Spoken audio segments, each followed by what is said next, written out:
Before the game, which sees the All Blacks taking on Tonga, we do have, first part of the double header, is the Maori All Blacks up against Manu Samoa.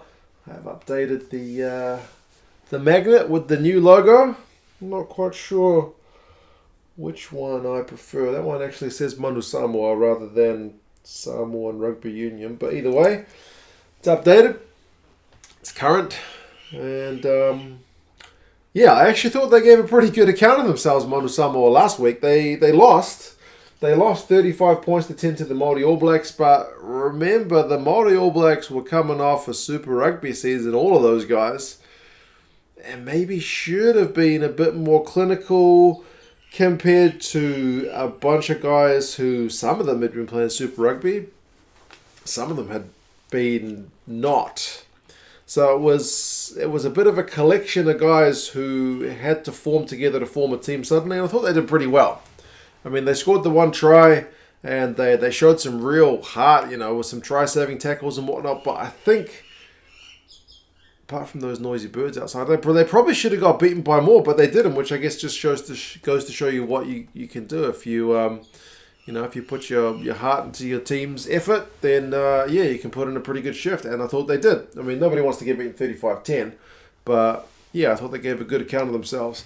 This week, it's predicted to kind of go similarly. Funnily enough, the bookies have got Maori All Blacks by 25 points. Wonder where they got that number from. But,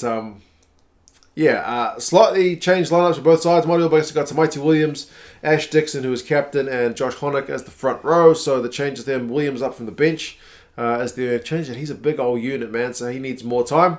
And he is getting it in this one. Selby Rickett and Pari Parkinson are the second row. So Pari Parkinson wasn't available last week. Great to see the big man back, and he is literally a big man. So hoping he can get into some real action and disrupt whatever the Samoan guys are going to throw at them. Princep, Harmon, and Douglas is the same back row. It's pretty well balanced, and I thought they gave a good account of themselves last week as well. Knock gets a crack at number 9. Black is number 10. I think it'll be his last game in New Zealand before he heads off to Japan, so he'll be wanting to go out with a bang. And Knock and Hall have kind of swapped places from last week because, that's fair. If there's 2 games for these guys, you might also give one a start for one and one a start for the other.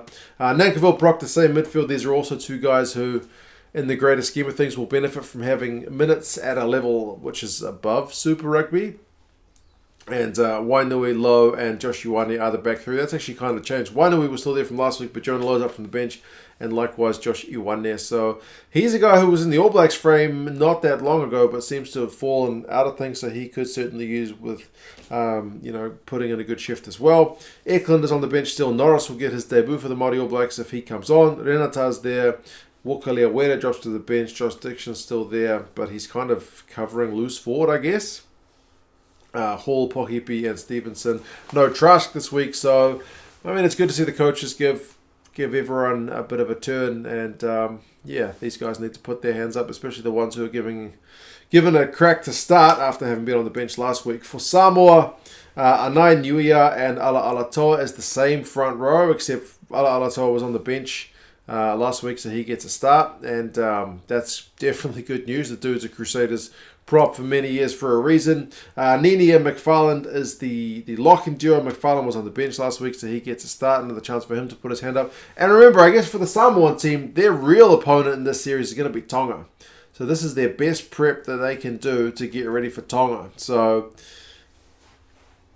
immediate term is this, but bigger picture is getting these guys ready for that World Cup qualifier.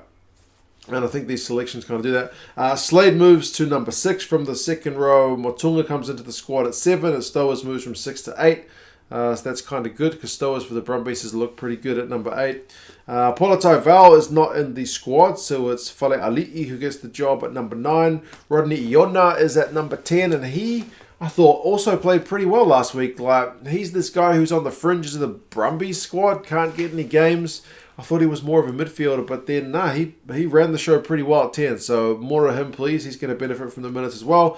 Ta'afu and Ili are the midfield. I'm glad Ili is getting a crack at the starting lineup because I was a bit surprised to see him on the bench last week, to be fair. He's been good at Super Rugby AU level, so why not give the guy a chance to really impress for Samoa.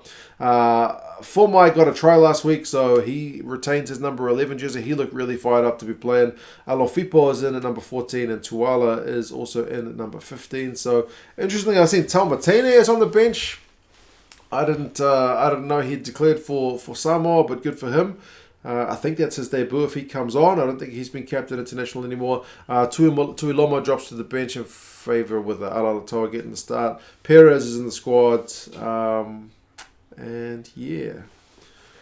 They're predicted to get beaten, as I said, 25 points, but it is an opportunity for these guys to build. I mean, both sides have got something to get out of this one, obviously, because the Maori All Blacks guys will all be wanting to put their hands up for the All Blacks, no doubt. I mean, as good a honour it is to be playing for the Maori All Blacks side, ideally I think a lot of these guys would want to be putting their hands up to challenge for those All Blacks positions. So it's a good opportunity for those guys.